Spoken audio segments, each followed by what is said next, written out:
Closer to me now, closer to the light. Get closer to me now, closer to the light. All right, man. So you've been working on a lot of stuff. It seems like you got some Juicy Music tracks out there on Juicy Music. Yeah, I just got a release that came out in March on Robbie's label called Baila, and I got a couple tracks coming out on Paul Anthony's Dirty Fabric. Also, I have an EP, like an album kind of coming out on Mix and Mark's label.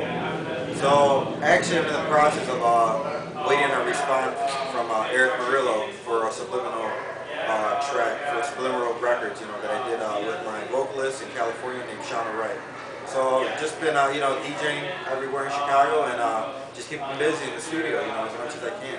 I had to listen to that track you were talking about with Shauna that you did. It's pretty good stuff. Yeah. What kind of style would you say that describes you? What does describe you? Okay, I have kind of like two styles, right? It depends on the mood, how I do it. I really have been really big in progressive house because it's like I like big room, like club bangers, you know what I mean? That's where I play at, pretty big clubs. And then it depends when I go under, then I do tech house. So my strongest genres are progressive house and tech house. That's my styles. But you'll see a lot of progressive house coming from me lately. That's what I've been working on.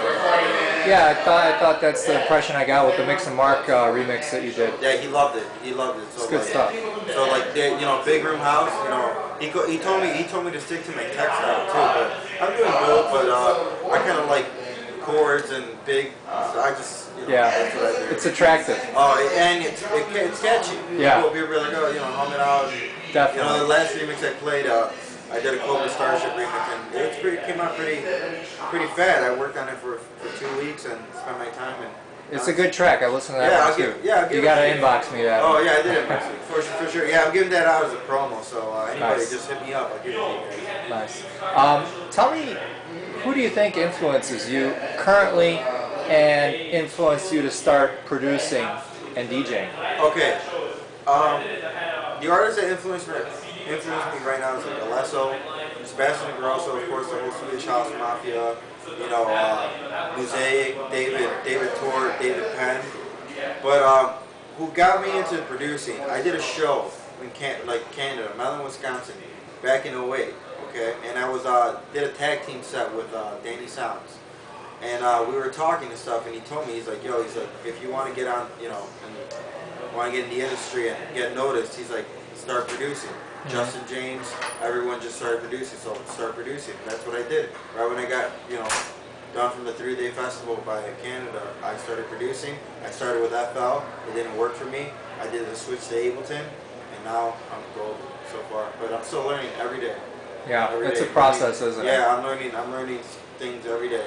So, you know what I mean? Well, let me ask you another question. What are the most favorite moments of yours when you're DJing? What do you like to see happen? What do you like to maybe play? What do you like from the crowd? That kind of thing. Okay, well, it depends. If I'm opening up for like a big crowd, let's say I'm like headlining, I like to do a lot of like live editing with acapellas and looping.